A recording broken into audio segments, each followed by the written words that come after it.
In the last year, due to COVID, some people have ended up losing their sense of smell.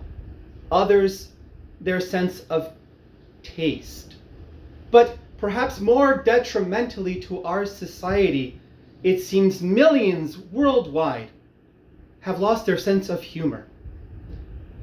I want to take this opportunity to help you navigate, see some of the positives in the last 13, 14 months that we've all experienced. For instance, the phrasing, we're all in this together. We constantly hear it, but what does it mean? Well, as an example, if my neighbor loses her job, I lose my internet.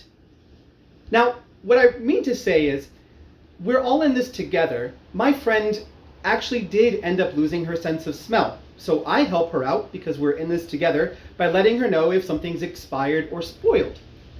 And in other instances, a lot of my friends have ended up falling a little bit upset and a bit depressed about what has gone on. So my way of helping them is to help strengthen their sense of humor and to find the light amongst the shadows. Now today I want to share those same points with you. 3 simple categories. Some of the positive things that have occurred. Second, some of the things that people have been able to accomplish due to lack of distraction. And third, finally, some of my own methods for reintegration as you venture into your own pace back into society. So first and foremost, positive outcomes. Well, being in Toastmasters, many of us know that the number one fear worldwide for years and years and years has been public speaking, but now that fear has been replaced. Now it's just public, whether there's speaking or any speaking involved. Now, I grew up and my mom would tell me that if you ever felt scared whenever presenting in front of a large audience, you could just imagine them in their underwear and that would make you feel a little bit more comfortable, albeit silly advice. But now with all the web conferencing meetings that I do in the early morning, I'm not necessarily having to imagine that people are in their underwear. It's 9:30 in the morning, none of their cameras are on. There's a good chance that most of my meetings, half the people actually are, or at least in pajamas. Now I'm a bicycle rider in New Orleans, so the lack of traffic, the reduced traffic that happened as a result of quarantine, meant that I could ride my bike, enhance my health without constantly being terrified that at any given intersection I would be wiped from the planet in a second. If you're a bicycle rider, you probably know what I mean. Now, in the early stages of all this, in March and April of 2020, everybody was complaining about the lack of accessibility to toilet paper. But I honestly just saw that as a built-in defense mechanism. Because if you didn't understand the importance of physical distancing, the odor alone from someone who hasn't had toilet paper in their house for 2 to 3 days made it that much easier for you to understand, I need to give this person some space.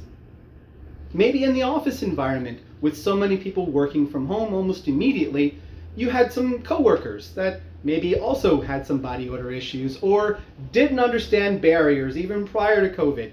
Or maybe they bombarded you with drama or needs for advice around your own water cooler in your office. Well, you have been saved from those very awkward conversations and sudden departures. Now, finally, the last point of the positive outcomes is the funds that people would have had allocated for vacationing have been utilized towards home improvement. And by home improvement, it could be anything from remodeling a bathroom, making your roof stronger, or in most cases, enhancing your Wi-Fi and buying a bigger television. Home improvement could also mean increasing your subscriptions to streaming services. Now let's talk about the second category. What have I and perhaps others been able to accomplish? Well, first and foremost, let's go back to travel. Now, when you purchase a book, since you're not flying and most people haven't, when you purchase a book, you're not just opening that book long enough for the passenger beside you in the plane to fall asleep. No, you might actually read the book in its entirety. I mean, literacy is definitely increasing. Am I right? Did you know that you don't even have to know people? They don't have to be your friends or your family for you to argue with them contentiously through social media? I mean, I have learned so much in the last year. And now the huge turnout, the voting precincts, could be because people are more politically charged, but it could also be because it was one of the few things open in October and November and you just wanted to see what other people looked like after 6 months. And I've been able to learn a lot on YouTube because my personal belief is that I should get out of my education what I pay for it. And if I pay nothing, I expect nothing, but maybe I'll learn something. And so what I have actually done is I have logged about roughly 40 hours watching video after video on how to avoid procrastination. Now, if I log another 10 to 15 hours, I'll definitely gather the courage to put up a shelf.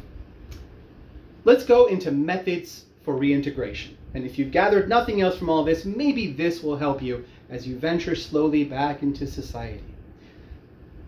It's hard to start conversations with a stranger. What do you say? How do you begin?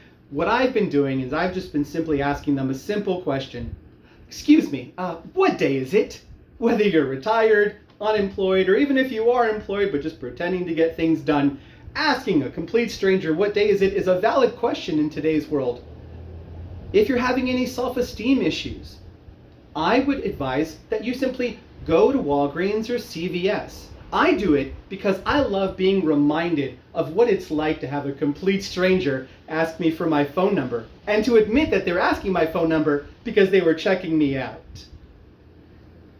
Now, if you're anything like me, you've been bombarded by calls with telemarketers. Now, while they might be calling you to extend your vehicle's warranty, you're under no obligation to say anything in agreement. But if you don't curse and you don't yell, you can practice on telemarketers for your conversation.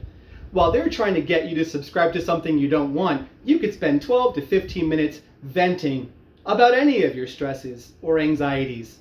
It's a willing, perhaps unwilling participant. And finally, a lot of people own smartwatches. I own a smartwatch. And this can be very debilitating to my self-esteem because it's constantly saying, go for a walk, go for a run, burn some calories. I would advise you go ahead and change those settings to where it congratulates you just for standing, not for a noble cause, but just actually getting out of a seat. Thank you all so much. I hope that I've enhanced your sense of humor. Madam Contest Chair.